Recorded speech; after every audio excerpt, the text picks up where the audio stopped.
আমরা জানি এটা একটা মুসলিম অধ্যুষিত এলাকা। তো আমি আমার কথা এখান থেকে শুরু করার চেষ্টা করছি।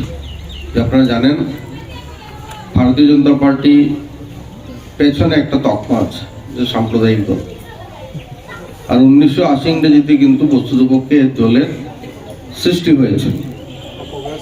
তার আগে দীর্ঘদিন কিন্তু কংগ্রেস এই দল শাসন করেছে। আমার এতটা মুখস্থ ছিল না, কিন্তু আজাদ আপনাদের সম্মুখে বলেছে।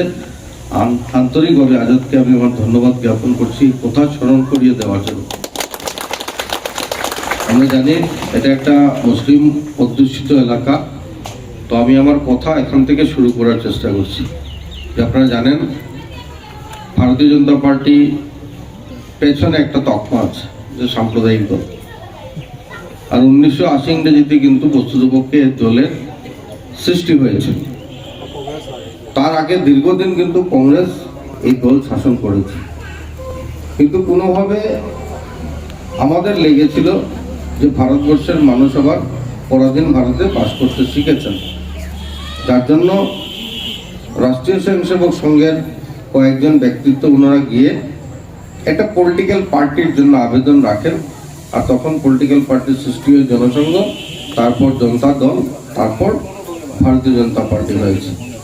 আর 1980 ইংরেজিতে এই দলের সৃষ্টি হওয়ার প্রয়োজন ছিল না, কারণ দেশে বিভিন্ন রাজনৈতিক দল ছিল। এই দলের শাসন ব্যবস্থা ছিল, কংগ্রেসের শাসন ব্যবস্থা দীর্ঘকাল ছিল, সেখানে নতুন করে রাজনৈতিক দল হওয়ার প্রয়োজন ছিল না। কিন্তু প্রয়োজন তার জন্য এসেছিল যে গোটা ভারতবর্ষের মানুষ যখন তার ন্যূনতম মৌলিক অধিকারগুলোর থেকে বঞ্চিত হচ্ছিলেন। ন্যূনতম মৌলিক অধিকার মানে কি?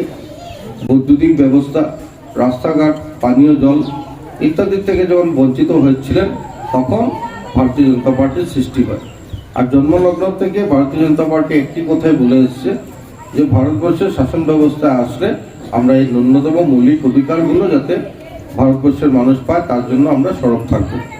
আর এই কাজ 1999 ইংরেজিতে প্রথমবার পরিলক্ষিত হয় অটলজির নেতৃত্বাধীন সরকার। অটল বিহারী বাজপেয়ী, প্রয়াত অটল বিহারী বাজপেয়ী আপনারা জানেন 13 দিনের জন্য, 13 মাসের জন্য, আর পূর্ণকালীন সরকার 1999 ইংরেজিতে। আর এই 1999 ইংরেজিতে অসাধারণ কাজ হয়েছে, যার জন্য আমরা বলে থাকি যে ভারতবর্ষের প্রথম সুব্যবস্থা, প্রথম এনডিএ সরকার অটলজির নেতৃত্বাধীন সরকার। আর এই সরকার চিন্তা করেছিল যে পানীয় জলের ব্যবস্থা গ্রামাঞ্চলে আমাদেরকে করতে হবে। তাই এই পানীয় জলের ব্যবস্থা কি করে করতে হবে? যে গোটা ভারতবর্ষের প্রত্যেক গ্রামে করতে হবে। সেখানে কংগ্রেস, বিজেপি করছে না, কংগ্রেস করছে কেউ, সেখানে মুসলিম গ্রাম না হিন্দু গ্রাম, না শিখ না ঈশান না পার্সি, সেটা না, সমস্ত ভারতবর্ষের প্রত্যেক গ্রামে জলের ব্যবস্থা করতে হবে, মানুষকে পানীয় জল পাইয়ে দিতে হবে।